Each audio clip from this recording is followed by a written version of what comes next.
Hey, how's it going, everybody? Marcus here with MGN Sports, and in this video we're going to be previewing the upcoming matchup between the Edmonton Oilers and Anaheim Ducks. Unfortunately, the Oilers' 16-game winning streak came to an end there in that last game versus Vegas on Tuesday by a final score of 3-1. Just an outstanding stretch of hockey from this Oilers club so far. Obviously, we had an 8-game stretch of wins before. I think we have lost 3 in a row and then went on that 16-game winning streak. So it hasn't been a lot of losing as of late for us Oilers fans in this Oilers club. There's been on a real tear for the last couple of months here since we've made those coaching changes, and it's been phenomenal to watch these guys just play some hard-nosed defensive hockey and just be able to seal the deal and batten down the hatches and win a lot of games here. So hopefully we can get back on track in this one versus the Anaheim Ducks. Obviously, they are the inferior opponent in this game for sure. Oilers definitely should be able to take this one home and get back into the win column here in a Friday night matchup, you guys. Go ahead and take a look at the matchup stats in this one. The Oilers are coming into this game with a 29-16-1 record on their season, 13-10 away record. Like I said, obviously losing that last game by a final score of 3-1 to the Vegas Golden Knights. Just couldn't solve the Adin Hill problem. It just seems like he always gets the best of us. And, hopefully the Oilers are going to be able to crack that code come playoff time if we do end up getting the Golden Knights in the first round there. Obviously, the Oilers come into this game as well, 9-1 in their last 10, losing that last game there. Over on the Ducks side of things, you guys, they have not played in a while. January 31st was their last game, so they've been sitting for a little bit here. They're coming into this game with an 18-30-2 record on their season. Abysmal 8-17-1 home record, so they're not great on their home ice, something the Oilers definitely need to take advantage of in this game. Although they have won their last 2 games before they went into the All-Star break there, most notably their last game, finishing off the Sharks in overtime by a final score of 3-2. Like I said, though, they never played since January 31st, so they've been off for 9 or 10 days here, so good chance they could be coming into this game a little bit sluggish. They're also only 4-5-1 over their last 10 games as well, so not like they're an outstanding team. Definitely one of the bottom of the barrel teams in the league right now. And the Oilers definitely got to take advantage of that to get back in the win column and get back on a winning streak here, you guys. Go ahead and look at the goaltender matchups in this one as well. As of right now, Stuart Skinner is the expected starter. He's coming into this game with a 23-10-1 record on his season with a 2.43 goals against average and a 910 save percentage. And to go with that, he also has 2 shutouts on the year. Just been playing phenomenal hockey. Obviously, his win streak ended at 12 games there. Was able to break Grant Fuhr's record during that 16-game winning streak, though, which you got to love to see.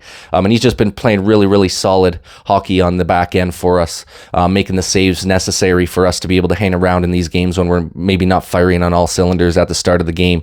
So if he can keep that up, I think that's going to go a long ways to the Oilers' success here. It's been nice to see us kind of have Skinner step into that number 1 spot for us and be that true number 1 goalie that the Oilers have so desperately needed for so many years.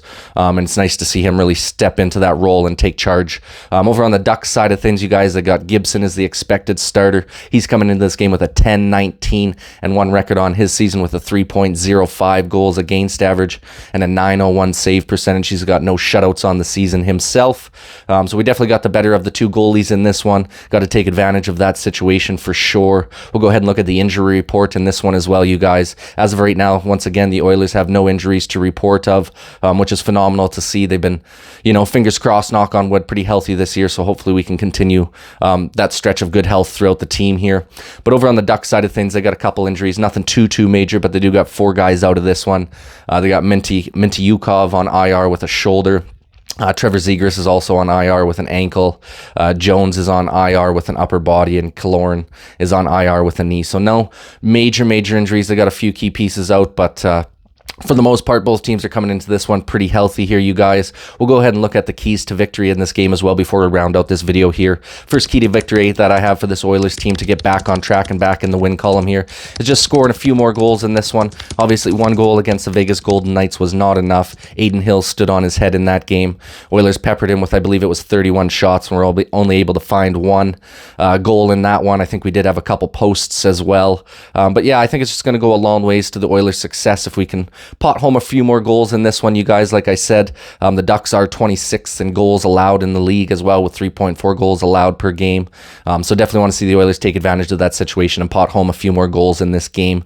Then the second key to victory that I have for the Oilers' success in this one, you guys, is getting on that power play.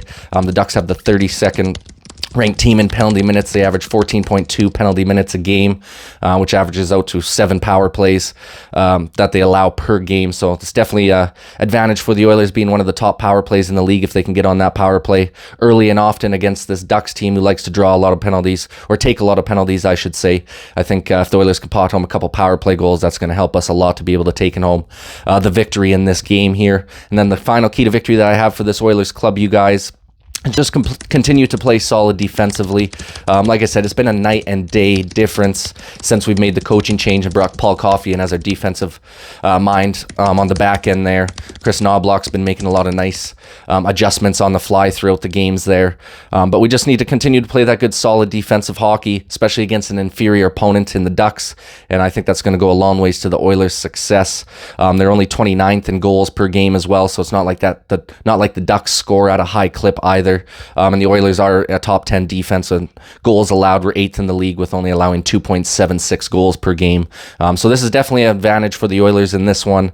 Our defense needs to stand strong and just not allow this inferior Ducks team to kind of hang around with us here, and I think the Oilers will be just fine, you guys. I'll give you guys a little final score prediction in this one before we round out the video here. I think the Oilers are going to be coming out a little bit angry and perturbed about that loss to the Vegas Golden Knights here. They're definitely going to want to get back on track and get back into the win column. It's not like we're sitting at a super comfortable spot in the standings where we're 15 or 20 points ahead of everyone. We're still kind of right in the thick of that race, trying to hang on for that third spot right now with the LA Kings, and obviously trying to move up and catch Vegas there, who's a few points ahead of us as well. So I'm going to go ahead and take the Oilers in this one, you guys, by a final score of 4-0. I think if Skinner is the starter here, like he said, he's expected right now. But if he does start, I think he's going to get his third shutout of the season. And just a very, very nice defensive, dominant performance versus this Ducks team is what I'm expecting, you guys. I think we're going to come out and just be able to shut them down early in this one, and just not really allow these guys to hang around in this game. So that's my final score prediction, you guys, 4-0 for the Oilers. Would love your guys' opinion in the comment section down below. What do you think the final score is going to be in this game? And what do you think the chances are of the Oilers getting on another 10-plus game win streak here, starting up against the Ducks? Would love your guys' opinion on that in the comment section down below. But that pretty well wraps up for this one, you guys. I appreciate you watching, and this is Marcus with MGN Sports signing off. Peace.